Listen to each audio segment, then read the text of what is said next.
MS યુનિવર્સિટીની boys હોસ્ટેલમાંથી નશીલા પદાર્થો ઝડપાતા મચ્યો ખળભળાટ. પોલીસ તપાસ શરૂ કરાઈ. વડોદરા શહેરની વિશ્વવિખ્યાત મહારાજા સયાજીરાવ યુનિવર્સિટીમાંથી ચોંકાવનારી ઘટના સામે આવી છે. યુનિવર્સિટીની બોયઝ હોસ્ટેલની હોલના એક રૂમમાંથી નશીલા પદાર્થોની મોટી જથ્થાબંધ સામગ્રી મળતા ભારે ખળભળાટ મચી ગયો છે. મળતી માહિતી અનુસાર સયાજીગંજ પોલીસ સ્ટેશન દ્વારા મોડી રાત્રિએ કરાયેલી આ રેડ દરમિયાન રૂમમાંથી 25 થી 30 ખાલી દારૂની બોટલો ઝડપાઈ હતી, જ્યારે એક બોટલમાં દારૂ ભરેલો હોવાનું પણ સામે આવ્યું છે. આ સાથે હોસ્ટેલ રૂમમાંથી ખાલી સિગારેટના પેકેટ પણ મળ્યા હોવાનું પોલીસ તપાસમાં જાણવા મળ્યું હતું. પોલીસે તમામ મુદ્દામાલ કબજે કરી વધુ તપાસ હાથ ધરી છે. આ ઘટનાની જાણ થતાં જ MS યુનિવર્સિટીનું પ્રશાસન પણ તાત્કાલિક સ્થળ પર પહોંચ્યું હતું અને આ મામલે આંતરિક તપાસ શરૂ કરવામાં આવી છે. પોલીસને મળેલી માહિતી મુજબ હોલમાં લાંબા સમયથી દારૂની પાર્ટી થતી હોવાની આશંકા વ્યક્ત કરવામાં આવી રહી છે.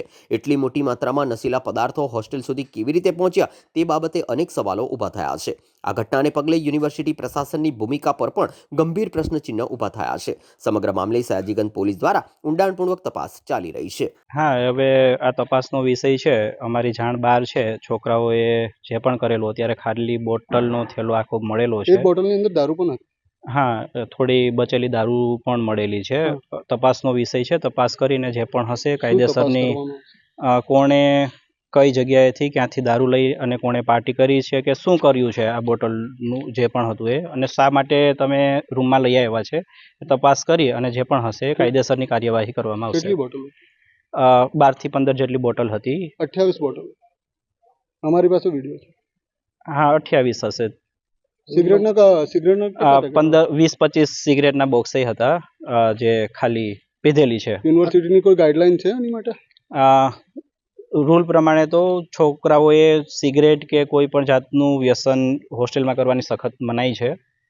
એના માટે નિયમ બનેલા છે. તમે ચેકિંગ કરો છો? સરપ્રાઈઝ વિઝિટ કરીએ છીએ. જ્યારે પણ પકડાય છે ત્યારે અમે લોકોને કડકમાં કડક સૂચના આપીએ છીએ. આ બોટલો આજે જ આવી ગઈ? એ જ રૂમમાં ઘણી વખત મેં ચેકિંગ કરેલું છે અને ઘણી વખત મેં વોન પર કરેલા છે. એ જ રૂમમાં નહીં, તમે બાકી બીજા જોયું છે? તમે પણ આઈ વિટનેસ છો કે આ લોકો પાર્ટી કરતા હતા? ના, હું આઈ વિટનેસ નથી. તો તમે કહો છો તમે ચેકિંગ કર્યા હતા? હું ચેકિંગ કરું છું. હું એવું કહું છું, સરપ્રાઈઝ ચેકિંગ અમે કરીએ છીએ. જ્યારે પણ જે પણ કોઈ ઇલેક્ટ્રોનિક અપ્લાયન્સીસ મળે છે કે કોઈ પણ જાતનું ગેરકાયદેસર ઉપકરણ મળે છે કે આવી રીતે કોઈ સિગારેટનું હોય છે કે આટલી મોટી સંખ્યાની અંદર દારૂની બોટલો કેવી રીતે પહોંચે? હવે એ તપાસનો વિષય છે. એ મારી જાણમાં પણ નથી. જે પણ શું કાયદાઓ છે હવે એ જ હવે આગળ જે પણ હાયર ઓથોરિટી હશે એમને જાણ કરશું અને એ એમની રીતે કાર્યવાહી કરશે કે આવું મળી આવેલ છે.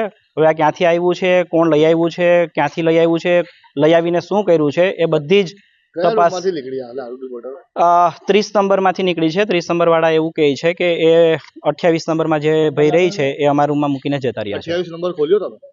28 નંબર બંધ છે. મેં પોલીસની સામે કીધું હતું કે ભાઈ તમારે ખોલવું હોય તો હું તોડી આપું. તાળું લોક હતું. આજે હમણાં કોઈ કોલેજમાં રજાઓ છે? ના, અત્યારે કોઈ જ રજા નથી. પછી શું લેવા એ લોકો નીકળી ગયા અહીંથી? એ ઉજ્જૈન ગયા છે. હવે આવો કોઈ નિયમ નથી. જ્યારે પણ છોકરાઓ જાય છે ત્યારે વોર્ડનને એ છોકરાઓ પાસે જ છે, વોર્ડન પાસે નથી હોતી અને એવું કોઈ રૂલ નથી. અમારી પાસે તો ઇનપુટ એવો છે એ છોકરા પાસે નથી ચાવી. નહીં, એ એમના ફ્રેન્ડને આપીને ગયા છે. એ ફ્રેન્ડની પાસે છે રહેવાની કાયદામાં? નહીં, એ ફ્રેન્ડ અહીંયા નથી રહેતો. એની જવાબદારી અને હું એનું પુરાવો તમને આપી શકું. CCTV કેમેરા છે. એ ભાઈ જે નામ વાપરે છે એ વ્યક્તિ છે એ હોલમાં નથી રહેતો. તમારું નામ? વિજય સોલંકી, વોર્ડન હોલ.